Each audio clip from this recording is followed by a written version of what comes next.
নমস্কার, আমার নতুন একটি ব্লগে আপনাদের সবাইকে স্বাগত।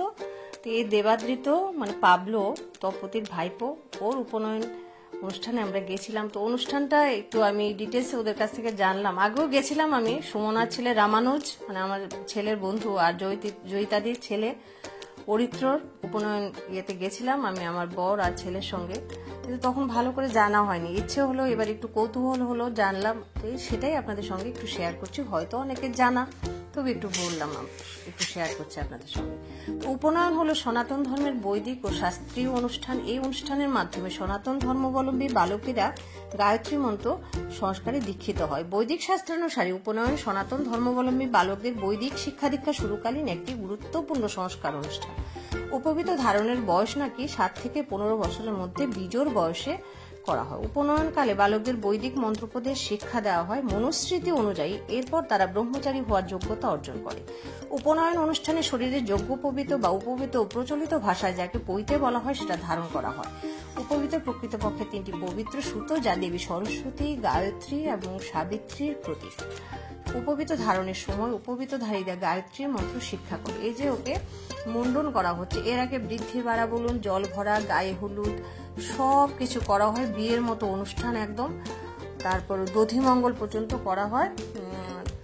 তারপর পুজো আর্চার মাধ্যমে গুরু একজন থাকেন, ওর পৈতে গুরু যাকে বলা হয় আর কি, একটা নাম আছে, আমি ঠিক বলতে পারছি না। পুজো আর্চার মাধ্যমে উপবীত ধারণ করিয়ে দেওয়া হয়। তারপর গেরুয়া বসন করিয়ে একটা নির্দিষ্ট ঘরে ওকে 3 দিনের জন্য থাকতে দেওয়া হয়।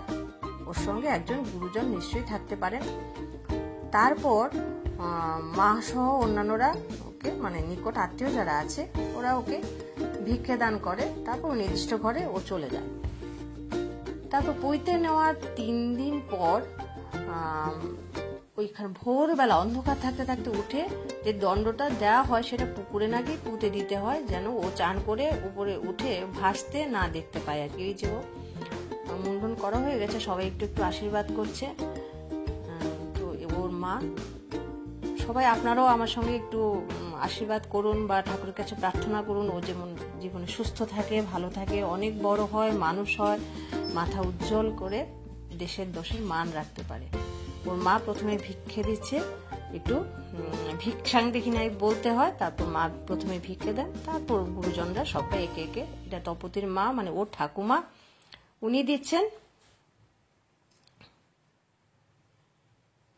এই যে তপতি যার ডাকে সাড়া দিয়ে আমি অনুষ্ঠানটায় গেছিলাম, ওদের থেকে আমার শোনা সমস্ত কিছু, সেটাই আপনাদের সঙ্গে আমি শেয়ার করলাম। তো সুন্দর করে গেরুয়া বসন পড়েছে, তারপর ও ঘরে ঢুকে যাবে আর কি। তারপর 3 দিনের পর ও চান করতে যাচ্ছে পুকুরে, ওর বাবা ওকে হেল্প করছে, ঢেকে মাথা ঢেকে এখন যাবে। এই যে দণ্ডটা হাতে আছে ওর, এইটাই পুকুরের মধ্যে পুঁতে, পুকুর বা নদী যেটাই থাকে ওই যে ওইখানে পুঁতে দিয়ে আসতে হবে আর কি। তারপরে এসে প্রথমেই অব্রাহ্মণ একজনের কাছ থেকে ভিক্ষা নিচ্ছে। এটা আমার খুব ভালো লেগেছে যে উনি ওকে অব্রাহ্মণ ভিক্ষা দিচ্ছেন। আমার তো পদ্ধতিটা বেশ ভালো লেগেছে, খুব সুন্দর পদ্ধতি। এই যে পাবলো সোনা ওর পিসির কোলে বসে আছে। তা আমি গেছিলাম, ওরা এই ব্যাপারে মানে 4 দিন পরে একটু খাবার দাবারের ব্যবস্থা করেছে, সবাইকে একটু ডেকেছিল। এই যে দেবাংশ, অগ্রণী আর দেবরাজের ছেলে, ওরা সবাই গেছিলাম, ওর সঙ্গে একটু ছবি তুলে নিলাম।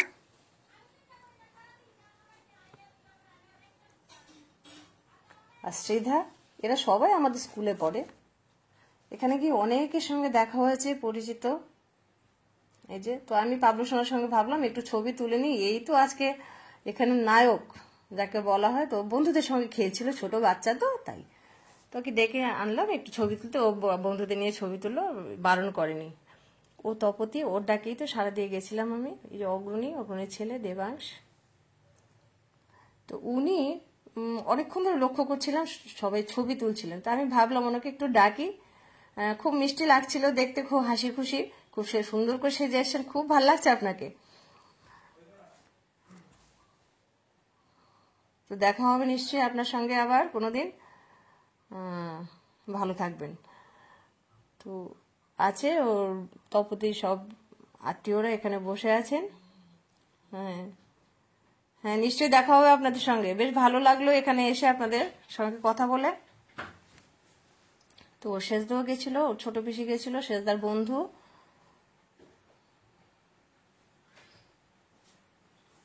তো ওইখানে গিয়েই দেখা হয়ে গেল বিখ্যাত সৌমেন্দ্র নন্দী, দুই ছেলে সৌম্যজিৎ নন্দী ও শুভ্রজিৎ নন্দী। এদেরকে আগরতলা শহরে কে না চেনে বলুন, একদম রিনাউন্ড পার্সন ওরা, সঙ্গীত জগতের সঙ্গে একদম ওতপ্রোতভাবে জড়িয়ে আছে। তো পেয়ে আমি একটু ছবি তুলে ফেললাম, আর ও হঠাৎ দৌড়ে এসে আমাকে জড়িয়ে ধরেছে, ও আমার স্টুডেন্ট। তো আপনারা ভালো থাকবেন, সবাইকে ভালো রাখবেন, দেখা হচ্ছে নতুন একটি ব্লগে।